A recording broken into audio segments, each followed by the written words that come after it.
Our nuptial hour draws on apace. 4 happy days bring in another moon, but oh, methinks how slow this old moon wanes. She lingers.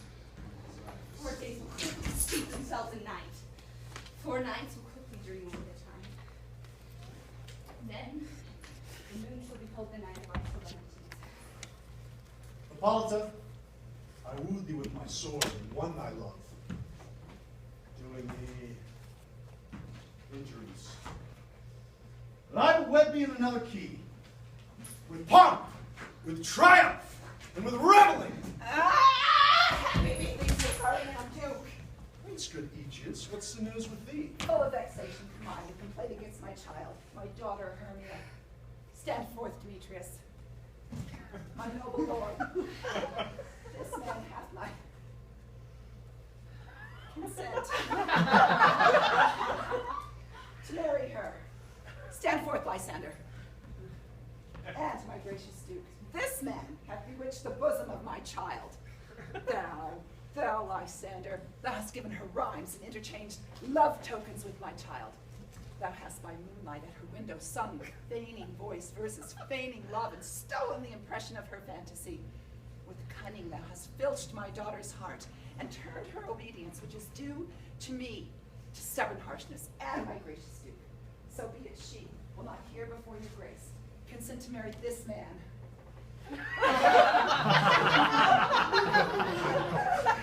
The ancient privilege of Athens. As she is mine, I may dispose of her.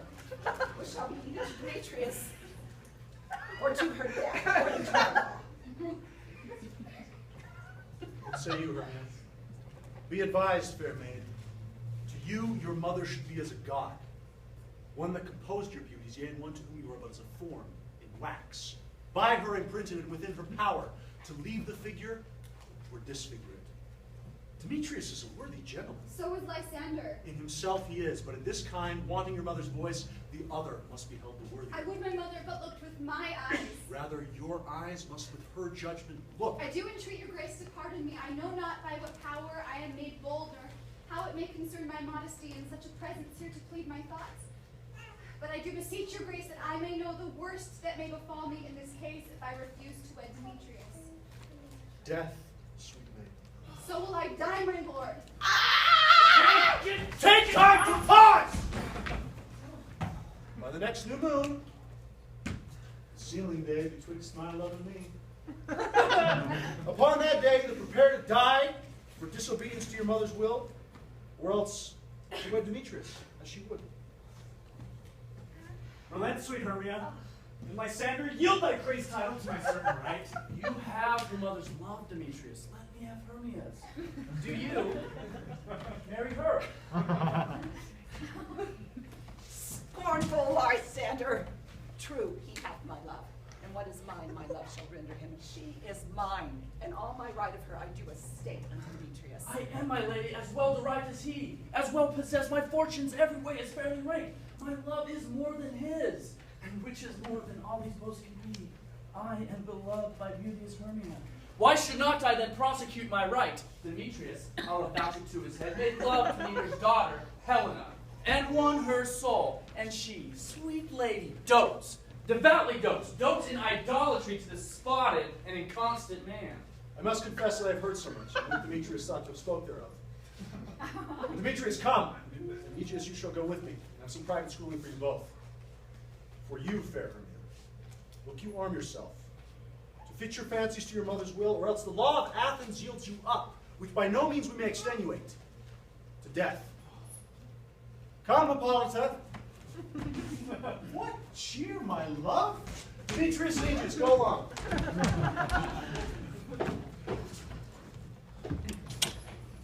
How now, my love?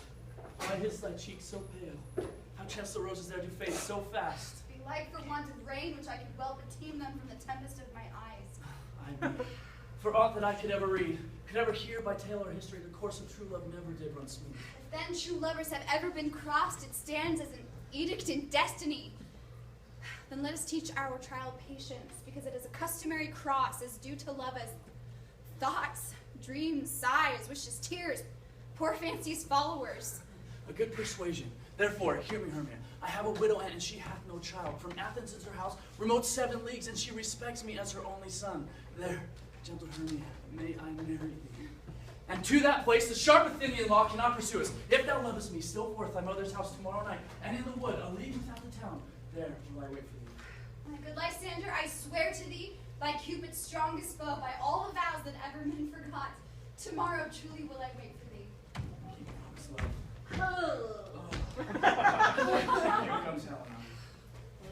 Godspeed, fair Helena, whither away? Call you me fair? That fair again unsay. Demetrius loves your fair.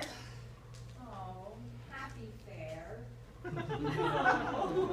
Sickness is catching, would that favor were so. Yours would I catch, fair Hermia, ere I go. My ear should catch thy voice, my eye thy eye. My tongue should catch thy sweet tongue's melody. Teach me how you look, and with what art you sway the motion of Demetrius' heart. I frown on him, and yet he loves me still. Oh, that your frowns could teach my smile such skill. I give him curses, yet he gives me love. Oh, that my prayers get such affection The moved. more I hate, the more he follows me.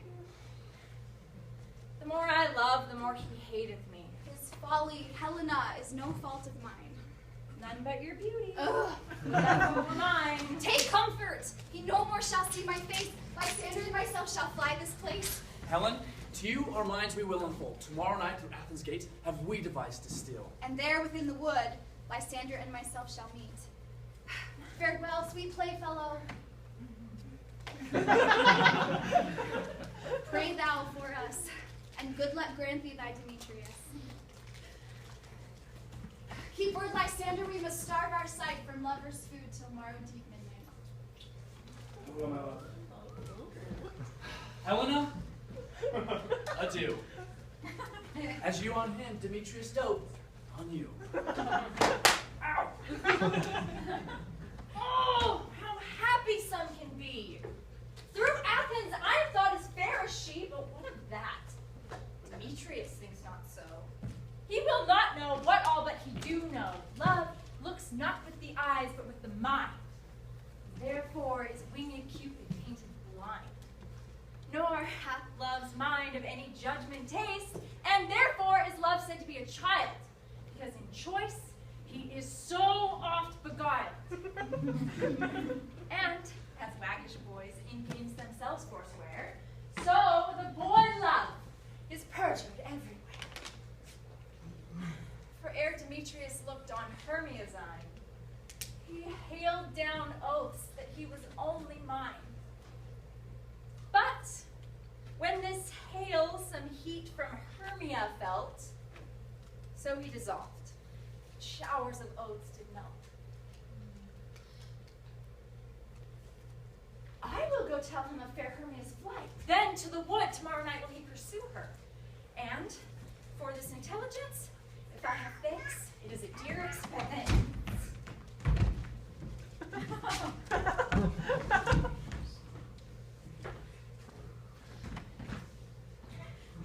Is all my company here? Mr. Carlton generally, man by man, according to the script. Here is the scroll of every man's name which is brought fit to all Athens to play in our interlude before the Duke and the Duchess on its wedding day at night. First, computer Quince, say what the play treats on, then read the names of the actors, and so grow to a point. Mary, our play is the most lamentable comedy and most cruel death of Pyramus and Thisbe. Well, very good piece of work, I assure you, and merry. Now, call for the actors' names by the scrolls. Masters, spread yourselves. Answer as I call you, Nick Bottom the Weaver. Ready, say which part I'm for, and proceed. You, Nick Bottom, are sent down for Pyramus. What is Pyramus? A lover or a tyrant? A lover that kills himself, the most gallant for love. This will ask some tears in the true performing of it. If I do it, let the audience look to their eyes. I will move storms! I will condole in some measure, yet my chief humor is for a tyrant.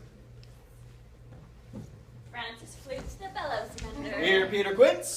Flute, you must take Thisbe on you. What is Thisbe, a wandering knight? It is the lady that Pyramid was on. Nay!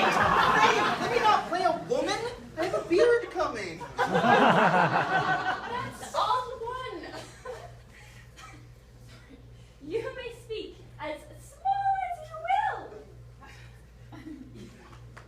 Let me play Thisbe too. I will speak in a monstrous little voice. Thisbe! Thisbe! Ah! Pyramus, love you! I Thisbe, lady! No. Pyramus and flute, you Thisbe. Proceed. Tom Stat, the tinker. Here, Peter Prince. Now, you must play Pyramus' father. Robert Starling, the tailor. Here, Peter Prince. You, Thisbe's mother. Thank you, thank you. Myself, Thisbe's father. Snug, the joiner. You, the lion's part. And I hope here is a play written. Have you the lion's part written? Pray you, if it be, give it me, for I'm slow of study. It is nothing but roaring! Let me play the lion too. I will roar that I will do any man's heart good to hear it. I will roar that the people will say, let him roar again. Let him roar again! You should do it too terribly. You would fright the Duchess and the ladies that they would shriek. And that were enough to hang us all. That would injure every mother's son. I grant you, friends, that if you were to fright the ladies out of their wits, they would have no more discretion but to hang us. But I will aggravate my voice so that I will roar you as gently as any sucking dog.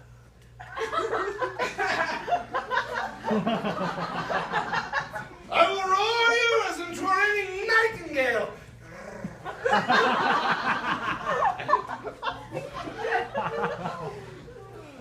You can play the part of Pyramus, for Pyramus is a sweet-faced man, a proper man, a most lovely, gentlemanlike man. Therefore, you must needs play Pyramus. Well, I will undertake it. Masters, here are your parts, and I am to entreat you, request you, and desire you to con them by tomorrow night. And meet me in the palace square tomorrow without doubt. I will Stop. There will we rehearse. For if we meet in this city, we shall be dogged with company and our devices known. I pray you, fail me not. We will meet, and there we will rehearse most obscenely, courageously. Take pains! Be perfect!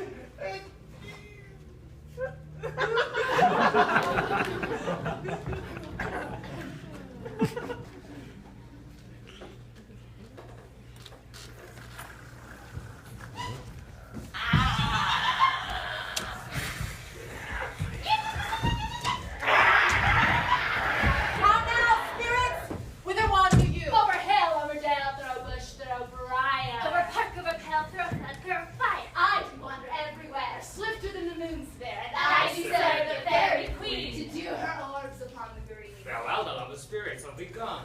Queen and other elves come here and The king that keepeth revels here tonight.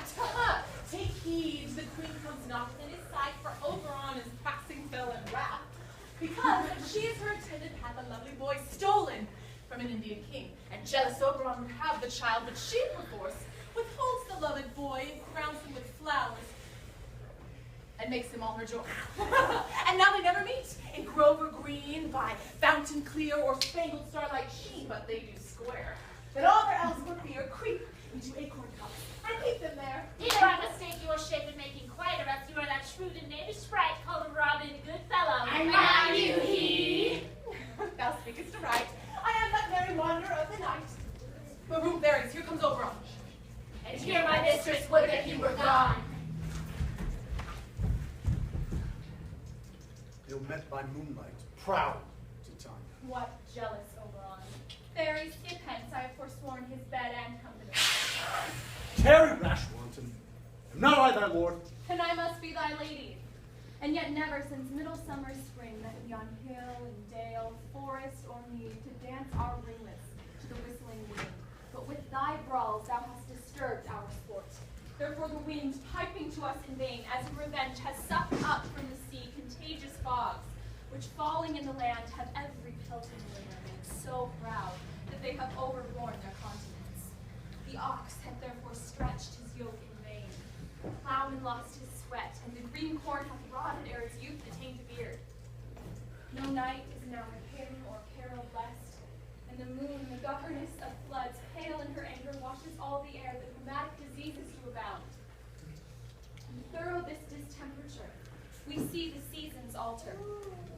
The spring, the summer, childing autumn, angry winter change their wonted liveries, and the mazed world by their increase now knows not which is which. And this same progeny of evils comes from our debate, from our dissension. We are their parents and originators. Do you amend it then? It lies in you. Why should time cross her over? Do the beg of the changeling man to be my age. Set your heart at rest. The fairy land buys not the child of me. His mother was a votress of my order, and in the spiced Indian air by night, full often hath she gossiped by my side, that she, being mortal, of that boy did die. And for her sake to learn the right boy, and for her sake I will not part with her. How long within this wood intend you stay? Perhaps until after Theseus' wedding day. If you will patiently dance in our rounds and see our moonlight revels, go with us. If not, shun me and I will spare you the months. Give me that door, and I will go with you. Not for thy fairy kingdom. Fairies away!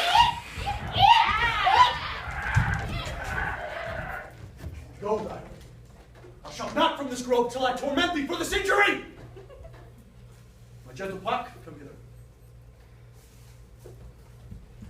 Thou rememberest since once I sat upon a promontory and heard a mermaid upon a dolphin's back, uttering such dulcet and harmonious breath that the rude sea grew civil at her song, and certain stars shot madly from their spheres to hear the sea maid's music. I remember. That very time I saw, but thou couldst not, floating between the cold moon and the earth, Cupid, all armed. A certain aim took at a fair vestal thrown by the west, and loosed his love shaft smartly from his bow, as it should pierce 100,000 hearts. But I might see young Cupid's fiery shaft quenched in the chaste beams of the watery moon, and the imperial voters passed on in maiden meditation, fancy-free. Yet, marked I when bolt Cupid fell. It fell upon a western flower, before milk white, now purple with love's wound. Fetch me that flower. The juice of it, on sleeping eyelids laid, will make man or woman madly dote upon the next live creature that sees. Fetch me the serpent. Be thou here again ere the Leviathan gets relief. I'll fetch a girdle around here in 40 minutes. Having once this juice, I'll watch Titania when she is asleep, and drop the liquor of it in her eyes. The next thing then she waking looks upon, be it lion, bear, or wolf, she shall pursue it with the soul of love. And ere I take this charm from off her sight, I'll make her litter up her page to me. Demetrius, please, wait. Who comes here? I am invisible, and I will overhear their conference. I love you not, therefore pursue me not. Where is Lysander and fair Hermia? Huh? Hence, get thee gone and follow me no more. You draw me, you hard-hearted Adam, and yet you draw not iron from my heart with true steel. Therefore, leave here your power to draw, and I shall have no power to follow you. Do I entice you? Do I speak you fair? Or rather, do I not tell you in plainest truth that I do not, nor I cannot love you? I do love you the more, Demetrius! I am thy spaniel. The more you beat me, the more I will fawn on you. Use me as you would your spaniel, spurn me, strike me, neglect me, lose me, only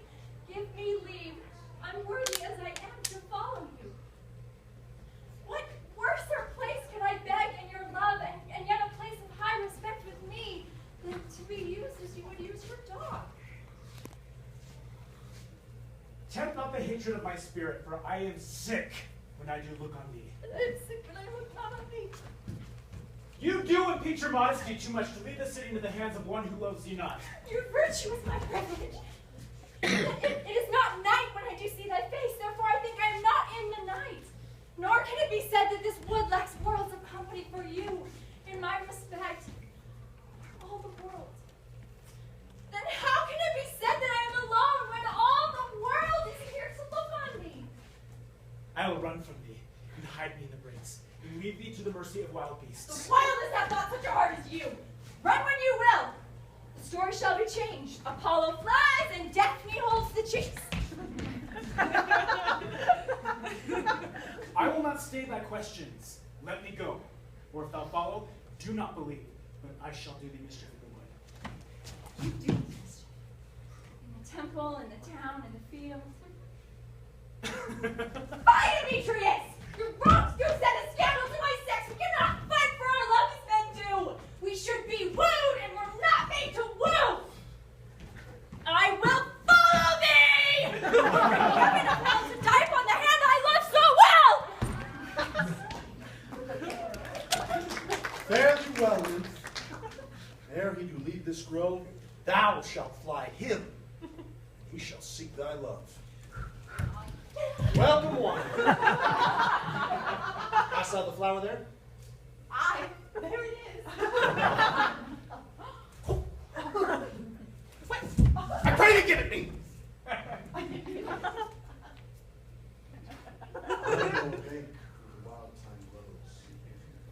Oxlips, naughty violet grows, quite over canopy with luscious woodbine, with sweet musk roses, and with eglantine. There sleeps Titania sometime of the night, lulled in these flowers with dances and delights. And there the snake throws her enameled skin, weed wide enough to wrap a fairy in, and with the juice of this, I'll streak her eyes and make her full of hateful fantasies. Take thou some of it, and seek through this grove. A sweet Athenian lady is in love with a disdainful youth. Anoint his eyes, but do it when the next thing he espies may be the lady. Thou shalt know the man by the Athenian garments he hath on. Affect it with some care, that he may prove more fond on her than she upon her love. And look thou meet me ere the first cock crow.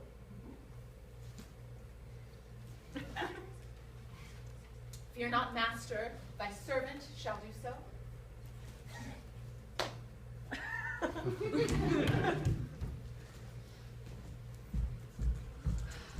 Come now, around the fairy song, sing me to sleep, then to your offices and let me rest.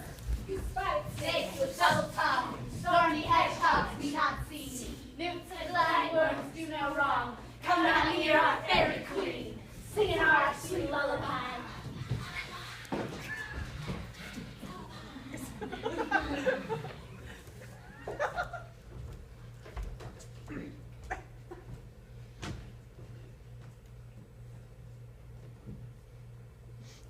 What thou seest when thou dost wake, do it for thy true love take.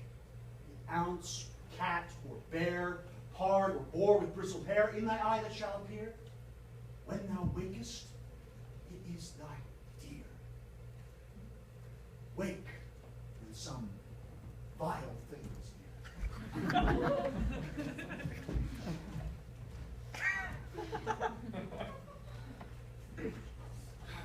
Fair love, you are faint with wandering in the wood. And to speak troth, I have forgot our way. We'll rest us, Hermia, if you think it good, and tarry for the comfort of the day. Be it so, Lysander, find you out of bed, for I upon this bank will rest my head. One turf shall serve as pillow for us both. One heart, one bed, two bosoms, and one trouble. Nay, Lysander, for my sake, do not further off. Do not lie so near. Oh, take the set. Sweet of thy innocence! Love takes the meaning in love's conference. I mean that my heart is here, so that but one heart we can make of it. Two bosoms interchained in an oath, so that two bosoms and a single troth.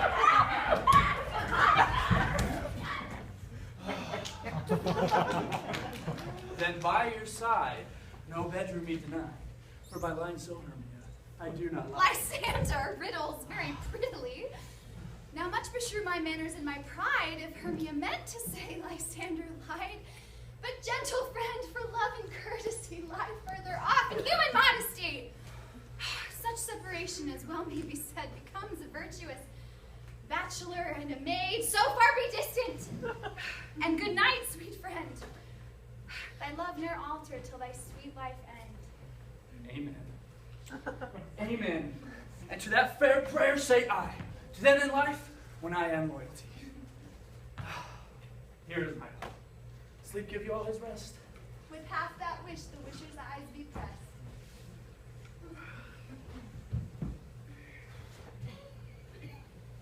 Through the forest have I gone, but Athenian found I none on whose eyes I might approve this flower's force and stirring love.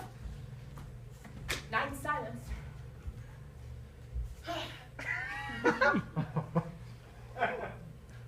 What have we here? Weeds of Athens he doth wear. This is he, my master said, despised the Athenian maid. And here the maiden sleeping sound upon the dank and dirty ground. A pretty soul. Churl, upon thine eyes I throw all the power this charm doth owe. Oh, now awake when I am gone. For I must off to Oberon. Oh, I charge thee hence and do not hunt me thus! Stand and kill me, sweet Demetrius! Oh! I am out of breath in this fine chase. The more my prayer, the lesser is my grace. Happy is Hermia wheresoever she lies, for she has blessed and attractive eyes. How came her eyes to be so bright? Not with salt, dear. No, if so, mine are oftener washed than hers. No, no. I am as ugly as a bear. For beast let me away there! Therefore, no marvel though Demetrius do as monsters fly my presence thus. What wicked and dissembling glass of mine made me compare with Hermia's fury? Who is here? Lysander. On the ground? Dead or asleep? I see no blood, no wound. Lysander, if you live, good sir, awake! And run through fire, I will for thy sweet sake, transparent Helena. Where is Demetrius? Oh, how fit a word is that vile name to perish on my sword? Do not say so, Lysander! What though he love your Hermia, Lord, what though? Yet Hermia still loves you, then be content. Content with Hermia? No, I do repent the tedious minutes I with her have spent. Not Hermia, but Helena I love, who will not change a raven for a dove. Wherefore let this king mockery born? When at your hands did I deserve such scorn? Is it not enough? Is it not enough, young man, that I did never, no, nor never can deserve a sweet look from Demetrius' eye, but you must flout my crimson heart to me! Troth, you do me wrong. Good sooth you do. Fare you well! No. Perforce, I must confess I thought you lord more true gentleness. Oh, that a lady of one man refuse should of another be therefore abused!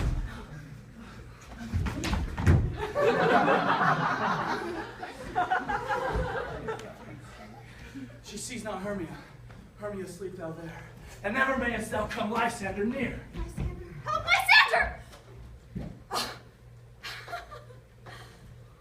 I me for pity, what a dream was here. Lysander, look how I do quake with fear. Methought a serpent ate my heart away, and you sat smiling at his cruel prey. Lysander? Lord? What? Out of hearing? Gone? No sound? No word? Alack, where are you? Speak, and if you hear, I swoon almost with fear. No.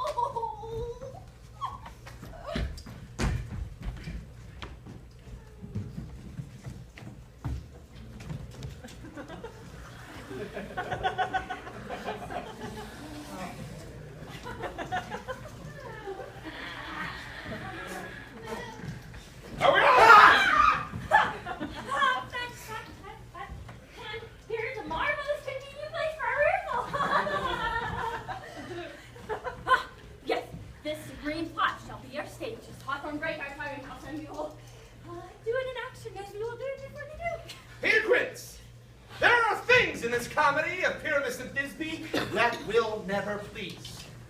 First, Pyramus must draw his sword to kill himself, which the ladies cannot abide. I'll answer you that. By a lake and a perilous sphere. I believe it. I believe we must leave to kill him now when all's done. Not a witch. I have a device to make all well.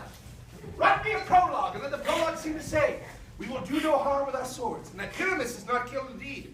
And for the more better assurance, tell them that I, Pyramus, am not Pyramus, but Bottom, the weaver. This will put them out of fear.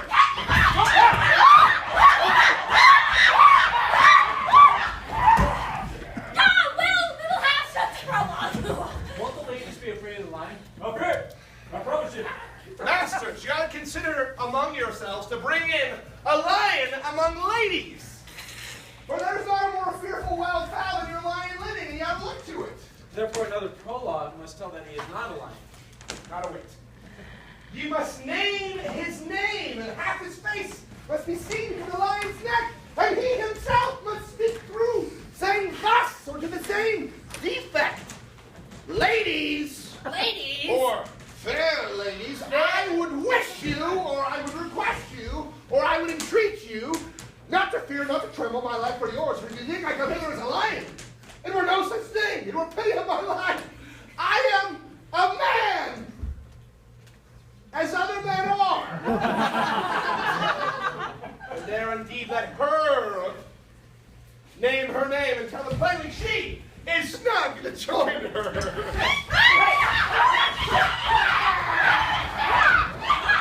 Well, it shall be so.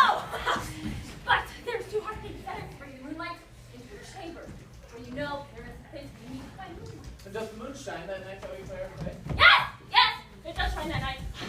Why then may you not leave the great chamber window where we play open and let the moon shine in with the casement?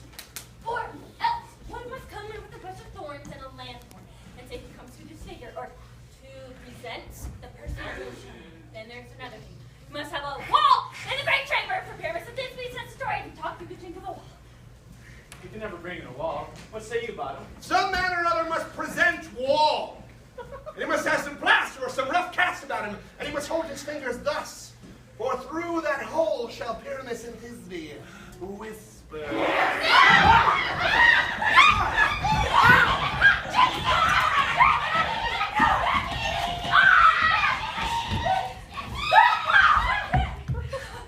all is well. Come, sit down.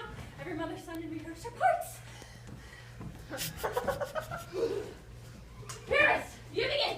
When you have spoken your speech, enter into that break, and so everyone, according to its due. What heaven homespuns have we here, spiring so near the cradle of the fairy queen? Speak of Pyramus, Thisbe, stand for Thisbe, the flowers of Odor savor sweet. Odor savor sweet. So hath thy breath, my dearest Thisbe dear. But hark, a voice. Stay thou but here a while. By and by, I will to thee appear. Stranger Pyramus than ever played here. Must I speak now? Aye, Mary. Still, you must understand. He goes, but to see a noise that he heard, and is come again.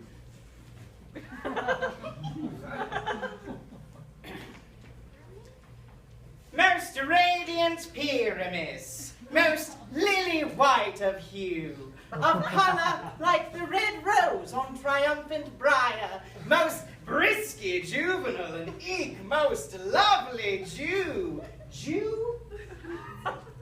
Jew! as truest horse that yet would never tire. I'll meet thee, Pyramus, at Ninny's tomb. Ninus tomb. Ninus tomb. You must not speak that yet. That you answer to Pyramus.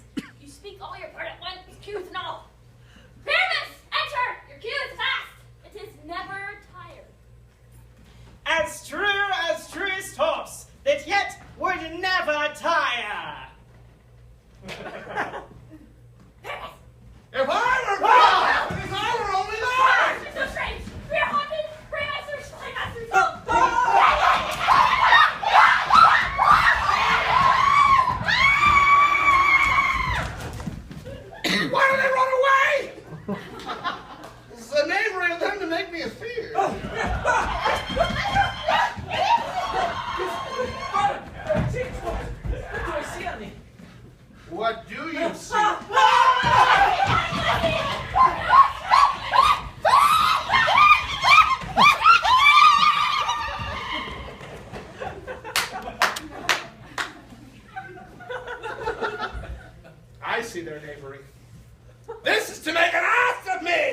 To fright me! If they could!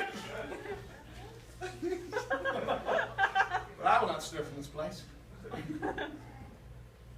Do what they can. I will walk up and down here, and I will sing, that they will hear. I am not afraid. The ass will cacks black as you, with orange tawny bill, thrasher with his notes so true, the rain with little quill. What angel waits me from my flowery bed? I pray thee, gentle mortal, sing again. My ear is much enamored of thy note, so is mine eye enthralled to thy shape and thy fair virtues. Force doth move me on first view to say, to swear I love thee. Methinks, mistress, you should have little reason for that. Say the truth. Love and reason keep little company together nowadays. More than pity some honest neighbors will not make them friends. Or as wise as thou art beautiful. Not so neither. But if I had wit enough to get out of this wood, I had not served my own turn. Out of this wood do not desire to go. Thou shalt remain here, whether thou wilt or no. I am a spirit of no common rate, and I love thee. Therefore go with me. I'll give thee fairies to attend on thee. Peace blossom, cobweb, moth, mustard seed. Pray, where shall we go? Be kind and courteous to this gentleman. Hop in his walks and gamble in his eyes. And feed him the honey dye stolen from the humble bee. For night keepers crop their waxen thighs. Have my love then to arise. And like them as the fiery blower's eyes. Not to him else, and give him courtesies. Hail, mortal! I cry your worship's mercy heartily. I beseech your worship's name. Cobweb! Cobweb. I shall desire you with more acquaintance. Master Cobweb, if I cut my finger, I will make bold with you.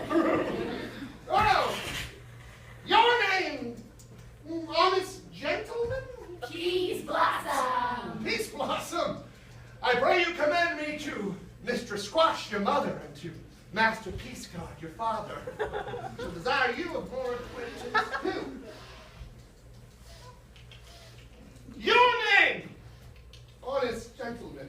Master Oh, good Master Mustard Seed. I know your patience well, that same cowardly giant like a pig. I've often devoured many a gentleman of your house.